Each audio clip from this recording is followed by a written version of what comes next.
Some nights stay with you, not because of what was loud, but because of how quiet everything felt afterward. This is one of those nights.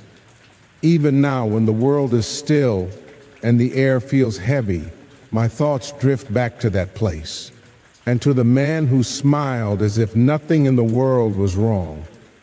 At the time, I was working as a police officer. By then, I'd learned that most calls arrive without drama, just routine moments, stitched together by paperwork and patience. Still, there were some locations that carried a weight before you even stepped out of the car. That evening, it was a caravan park. The sun had long since dipped below the horizon, leaving the park wrapped in a dim orange glow from scattered streetlights. Caravans sat quietly in their rows, curtains drawn, televisions murmuring softly inside. It felt calm, too calm considering the report. We'd been told a woman had been heard screaming earlier that day. Hours had passed before anyone called it in, and that delay alone sat uneasily in my chest. My partner and I approached the caravan in question, our footsteps muted by gravel and cool night air. When the door opened, a man filled the frame. He was tall, broad, but what struck me most was his demeanor. He was smiling, friendly, polite, almost comforting, the kind of man who made you feel silly for arriving with concern at all. He stood carefully in the doorway, blocking the interior from view, and spoke calmly as he explained the noise complaints away. An argument, he said, a misunderstanding, nothing serious. His tone never wavered, his voice never rose, and somehow that made everything feel worse. Procedure required us to ensure everyone inside was safe. I told him as much, and after a moment's hesitation, just long enough to notice, he stepped aside. Inside, the caravan felt strangely still. A woman sat quietly on the bed. She was wrapped in layers of clothing despite the warmth and wore large sunglasses, even though it was night. She didn't speak. She barely moved. When I asked if she was all right, she nodded, slowly, carefully, as if movement itself required permission. There was no immediate cause I could use to intervene, no visible moment of crisis. So reluctantly, we issued a warning and stepped away. But the feeling didn't leave. Something tugged at me as we walked back outside, a quiet voice of instinct I'd learned not to ignore. I went to speak with the neighbors. They didn't hesitate. Their faces told the story before their words did. They spoke softly, urgently, explaining that the woman was not safe, that what we had seen was not normal, that this had been going on for far longer than one night. They agreed to make statements. That was enough. We returned to the caravan. This time, the man's smile didn't reach his eyes.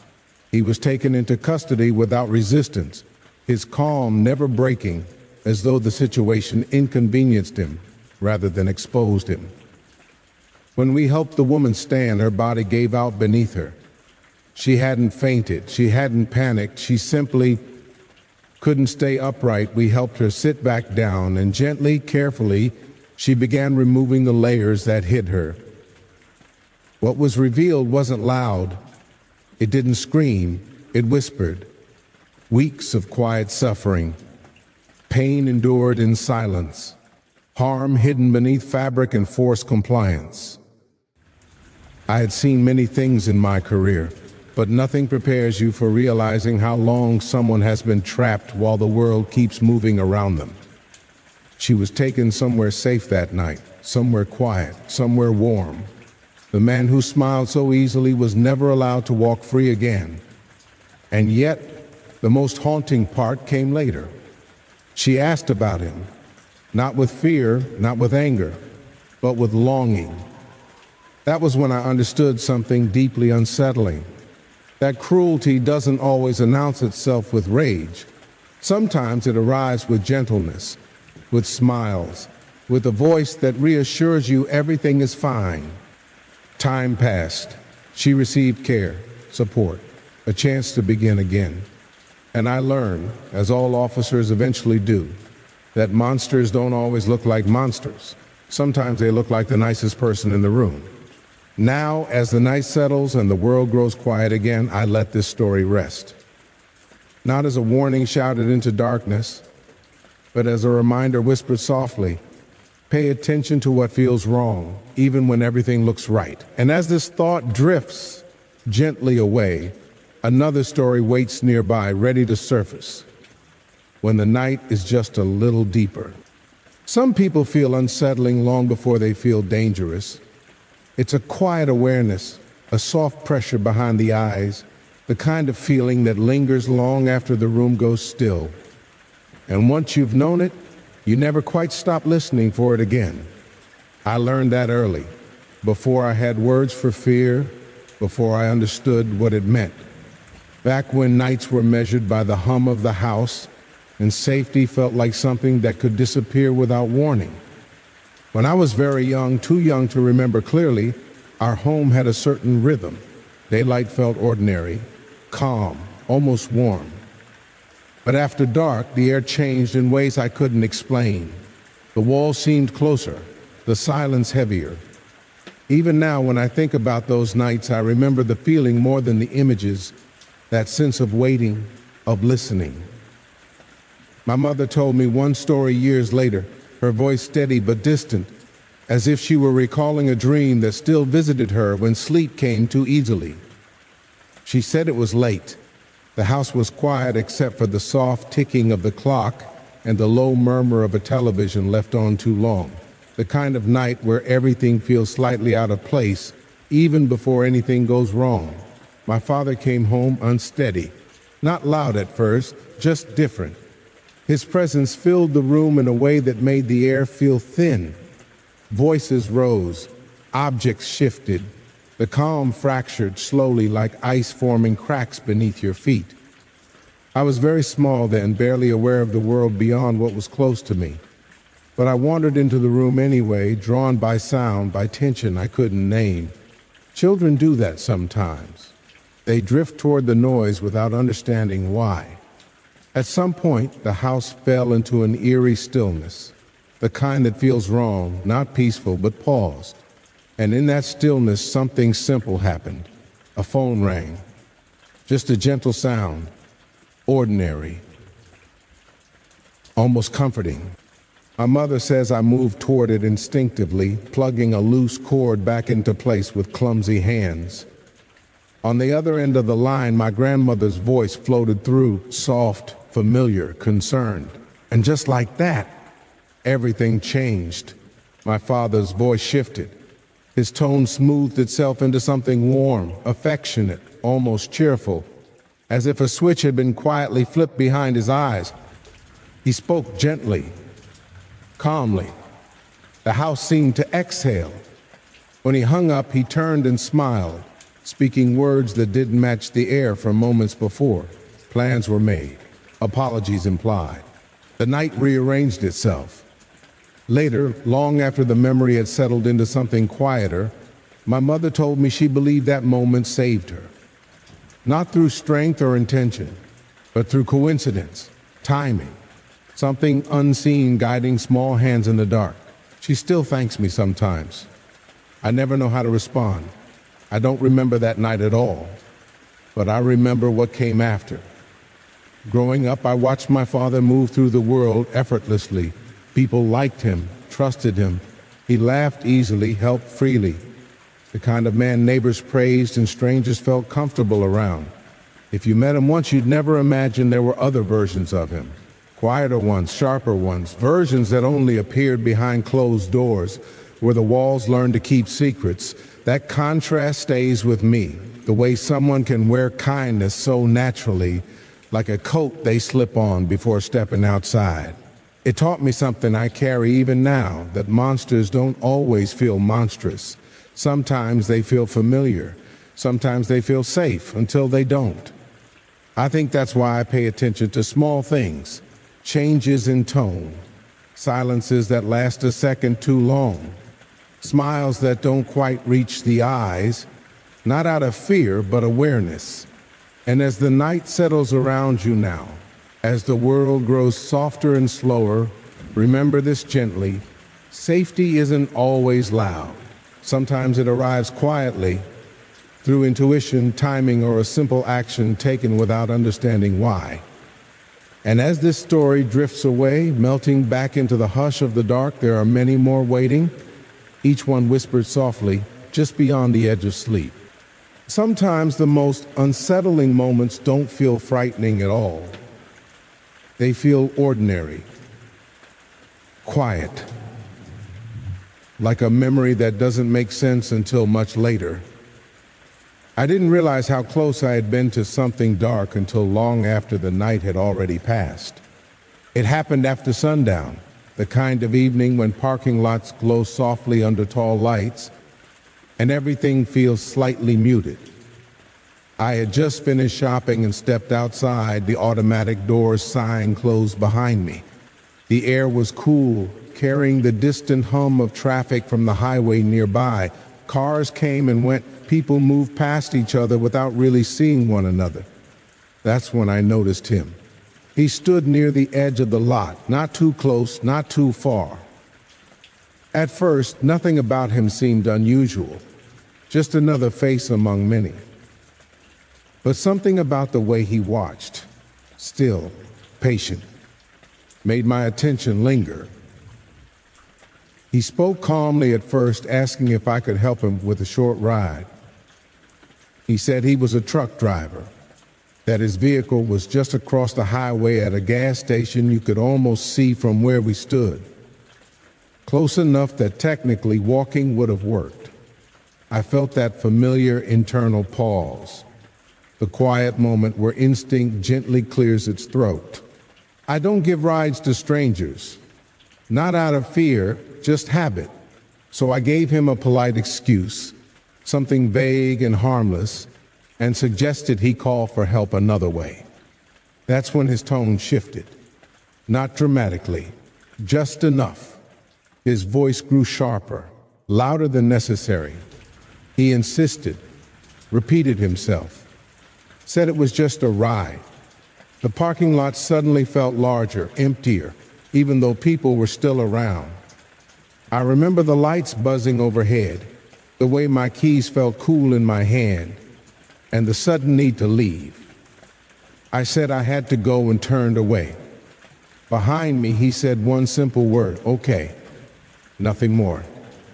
I reached my car, got inside, and drove off quickly, my heart beating faster than the situation seemed to require.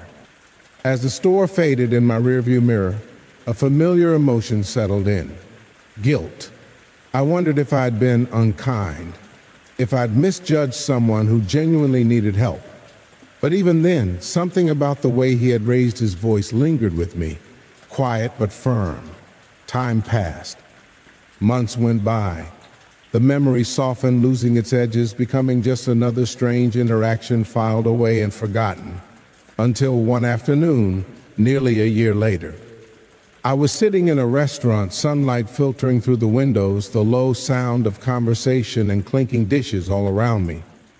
I casually opened my phone, scrolling without much thought, and then I saw his face. The image on the screen felt out of place, too sharp, too still. A news article, a photograph taken under harsh lighting. It was the same man. My chest tightened as I read further, my surroundings fading into a soft blur. The article explained that he had been traveling from place to place, hiding in plain sight, approaching strangers, relying on kindness, using trust as a doorway. The details were restrained, but the meaning was clear enough to make my hands tremble. The people who had helped him never expected danger. They believed they were doing something small, something decent. I stared at the screen longer than I meant to, my drink untouched. A chill moved through me, not sharp, but deep. I thought back to the parking lot, the lights, the moment I turned away, and for the first time, I understood what that quiet instinct had been trying to say. Not panic, not fear, just awareness. I finished my meal slowly, the world around me feeling unchanged, yet entirely different. The sky was still blue outside, people still laughed, life continued exactly as it always does. That's the part that stays with me, how close darkness can be without announcing itself, how easily it blends into ordinary moments, and how sometimes the smallest decision, made without drama or certainty, can quietly carry you away from something you'll never fully understand. As you rest now, listening to the soft hush of the night, let this story drift gently past you. A reminder, not of fear, but of trust in those subtle inner signals that speak when words fail. And as this memory fades into the background, another story waits, softly unfolding, just ahead in the dark. Some nights leave a quiet echo behind them, not a sound you hear, but a feeling that returns when everything else is still. This is one of those nights. It began during an ordinary shift, the kind that settles gently into routine. I worked at an animal hospital tucked into the soft glow of Las Vegas evenings, where the air conditioning hummed steadily and the scent of disinfectant mixed with calm familiarity. I loved that place, loved the rhythm of it, loved the way the animals seemed to rest easier once they were inside. That night, I was doing my routine walk, moving slowly through the grounds as the radios murmured softly at my side. The radio chatter was usually nothing more than background noise, occasional updates, static, bits of conversation drifting in and out. But then something slipped through. It was brief, faint, almost easy to miss. A sound that didn't belong. For just a moment, through the static, I thought I heard distress. A sharp human sound tangled with another, deeper, frantic, animal. It ended as quickly as it began, swallowed by silence. I stopped walking. The night felt unchanged, yet subtly different. The building stood quietly, lights glowing warm behind windows, no alarms, no movement, nothing that suggested urgency. Still, that small feeling settled in my chest. The quiet insistence of intuition. I jogged toward the main treatment building, my footsteps soft against the pavement. Inside, everything appeared normal. Staff moved calmly. Voices stayed low, no sign of disruption. For a moment, I wondered if my mind had simply filled in the static with imagination. But the feeling didn't fade, so I kept walking, letting instinct guide me toward the boarding wing, the quieter building, where animals slept and the night usually passed undisturbed. The hallway lights glowed gently. The air felt heavier here, thicker with stillness. I paused, listening, nothing. And yet something urged me forward. At the far end of the hallway was a closed door with a small window. Behind it was my supervisor, someone I trusted deeply. I stepped closer and leaned in, peering through the plexiglass. What I saw made the world slow down. The room was no longer calm. The order I knew had been replaced by chaos, movement, panic, and signs of sudden struggle. I froze, breath caught halfway between shock and disbelief. Then training took over. I opened the door and stepped inside. Time fractured into quiet fragments, raised voices, slipping footsteps. The overwhelming sense that something had gone terribly wrong in a space meant to be safe. I moved without thinking, helping where I could, focusing only on separating danger from harm. The radio fell silent in my hand as I shouted for help, the sound swallowed by distance and walls. No one came. Eventually, after what felt both endless and impossibly short, the room settled. Movement slowed. The danger passed. The silence afterward was heavy, ringing in my ears louder than any noise before it. I helped guide one trembling animal toward care, my hands shaking, my body moving on instinct alone. Elsewhere in the building, soft music played from radios that had never been turned up. Routine continued unaware. Later, much later, someone asked casually about the noise they'd heard earlier. They said it sounded urgent, but they'd been busy, so they turned the volume down. I nodded, too tired to explain. When the night finally ended, I stayed behind, quietly restoring order, cleaning, resetting. returning the room to something that resembled peace. By morning, I knew I wouldn't be coming back, not because of fear, but because some places change forever once you see what they're capable of holding. Now, when I think back on that night, it doesn't arrive loudly. It comes softly, like a memory padded with distance. And as you rest here, wrapped in quiet and shadow, let this story drift past you, a reminder that intuition whispers for a reason, and that even in places built for care, the unexpected can move quietly through the dark.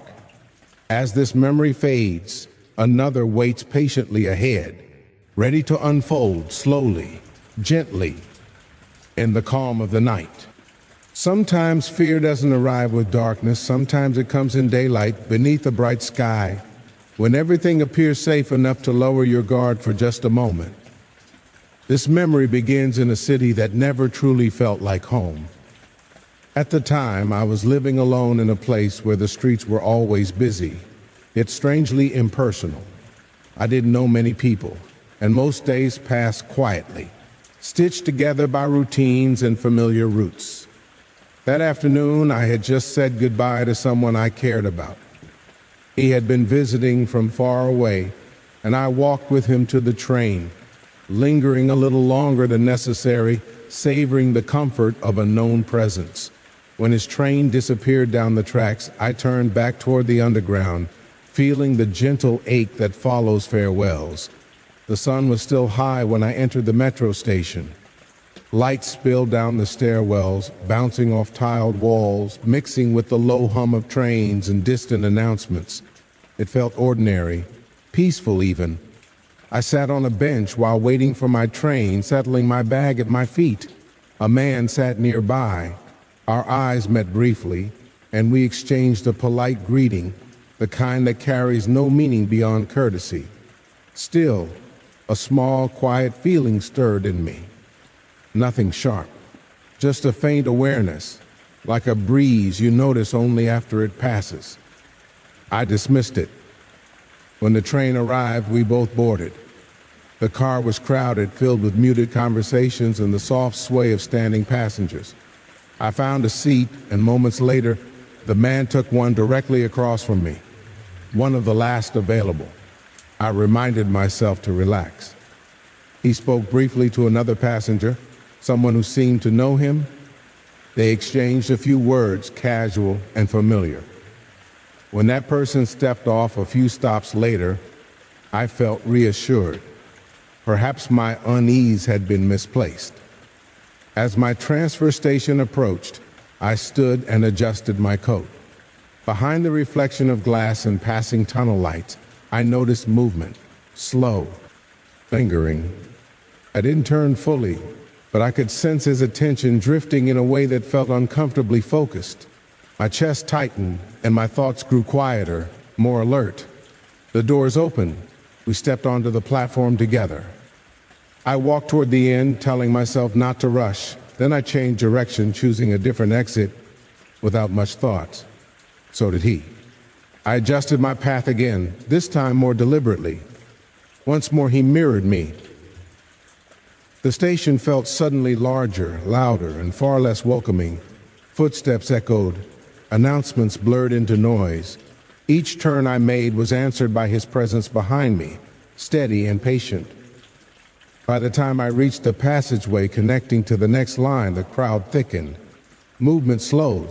The space closed in. He drew closer, not touching, but close enough to feel. I found myself pressed near a wall, aware of every breath I took. He smiled as if nothing were wrong, as though this were a perfectly ordinary encounter. He greeted me again, his voice calm, almost cheerful. No one around us paused. No one noticed. In that moment, clarity arrived, not as panic, but as resolve. I scanned the space beside me and saw a staircase leading downward. I moved. Without warning, without hesitation, I ran. The sound of my footsteps rang sharply against the stairs as I descended. Behind me there was a brief pause, just long enough to matter, before he followed. At the bottom, a train waited with its doors open. I stepped inside just as the warning chime sounded. I turned, He was still running, just a few seconds behind. The doors closed. The train pulled away. I stood there breathing slowly, watching the platform recede into the distance. My hands trembled, but I was safe. Only then did I realize, almost absently, that I was on the correct line, headed home. It felt like coincidence, or perhaps something gentler, timing finally on my side. That day didn't end with sirens or confrontation. It ended quietly, with me sitting in a familiar seat, surrounded by strangers, listening to the rhythm of the tracks beneath me. Since then, I walk a little more carefully. I listen more closely to those subtle feelings that rise without explanation. Not because the world is always dangerous, but because awareness can be a quiet form of protection. As this memory softens and drifts away, let it fade gently into the background. The station grows distant. The footsteps dissolve. Some memories don't arrive loudly. They drift back slowly like mist over still water, bringing with them a feeling that never fully found an explanation. This is one of those memories. It happened many years ago during a quiet season of my life when I was working as an anesthetist in a small hospital in the historic city of Rosetta. The city itself carried the weight of time gently, ancient, patient, and calm, resting near the branching waters of the Nile. Life there moved at a measured pace, and so did the hospital. The building rose 5 floors high, modest but familiar. The ground floor housed the emergency department, always alert, always ready. Above it were the wards, laboratories, and operating theaters, each humming softly with routine. At the very top, on the 5th floor, were the dormitories, simple rooms meant for rest between long shifts. On that particular afternoon, the hospital felt unusually quiet. Maintenance work was underway, and much of the building echoed faintly with distant movement and muted repairs. There were no surgeries scheduled, no urgent calls pulling me away. I sat alone in my room, light spilling through the window, scrolling idly through pages on my small netbook, enjoying the rare stillness. A knock interrupted the calm. It was the janitor, polite and unhurried. He explained that new furniture was being delivered, beds, wardrobes, and asked if I could step out until the replacements were finished. There was nothing unusual about the request. I gathered a few things and moved to the shared television room, barely giving it another thought. Time passed quietly. Then, without warning, my name echoed through the public announcement system, calling me urgently to the emergency department. Before I could move, a security guard hurried in, breathless but composed. He told me there had been a serious traffic accident involving a school bus. Many children were injured. Every available medical professional was needed immediately. The stillness shattered, but gently, the way urgency often does in hospitals. I returned briefly to my room, noticing that the furniture had already been replaced. The new bed and wardrobe stood neatly where the old ones had been. I closed the door behind me and rushed downstairs, my thoughts already shifting into professional focus. The emergency department was alive with movement when I arrived. Doctors, nurses, and staff moved with calm efficiency. Children were being treated, voices low and steady. As I stepped inside, something small caught my attention. The walls. They were painted a soft blue, accented with subtle silver details. I paused, momentarily puzzled. I could have sworn they had been green before. As I worked, assisting where I was needed, I asked a nearby nurse when the department had been redecorated. She looked at me with gentle confusion and said it had always looked that way. I smiled, assuming my memory had simply failed me under stress. Still, a faint unease lingered. I noticed faces I didn't recognize, doctors who seemed completely at ease, moving as though they had worked there for years. I asked quietly about them, expecting introductions. Each time I was met with the same response. You don't know them? They've always been here. I told myself I had simply grown distant. Long hours do that to you. I pushed the thought aside and focused on the children. Thankfully, the injuries were manageable. No one required intensive care. No emergency surgeries were needed. Gradually, the urgency softened, and the department began to settle. Needing air, I stepped outside. The sight before me stopped me cold. Instead of the familiar curve of the Nile's western branch, calm and brown beneath the sky, I saw open blue water stretching to the horizon. The Mediterranean Sea lay before me, wide and impossibly close. Rosetta was near the coast, but not like this. My heart slowed rather than raced, as if my body didn't know how to react. I looked around. Some buildings were familiar, others were not. A quiet realization unfolded inside me, slow and heavy. The unfamiliar walls, the doctors I didn't know, the answers that didn't quite fit.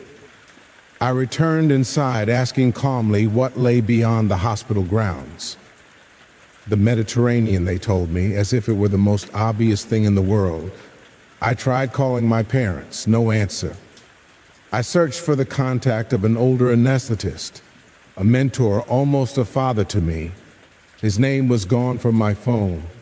When I asked others for his number, no one recognized it. I was not dreaming. I knew that with certainty. My mind had been clear, precise, steady. I had calculated doses. I had assessed injuries. Still, something was deeply wrong. Deciding I needed to see my family, I hurried back to the 5th floor to gather my things. When I opened my room, everything was as it had always been. The old furniture stood quietly in place. No new bed, no new wardrobe. I stood there, suspended in confusion. A voice called my name. A security guard explained there had been another accident involving children. The announcement system was down, so they were calling staff personally. I looked out the window. The Nile flowed peacefully below, exactly where it belonged. The world felt stitched back together, but not neatly. I returned to the emergency department. The same children, the same injuries, the same familiar colleagues, no unfamiliar faces this time. I worked, though my hands trembled slightly, my thoughts slower than usual. The others noticed my pallor, asked if I was all right. I said yes. In the days that followed, sleep became difficult. Dreams blurred with memory. The unease lingered like a shadow at the edge of thought. Eventually, I took time away to recover. Even now, years later, the memory remains vivid. I rarely speak of it, only to those I trust most. Some moments defy explanation. They don't scream for attention. They simply exist, quiet, unsettling, unresolved.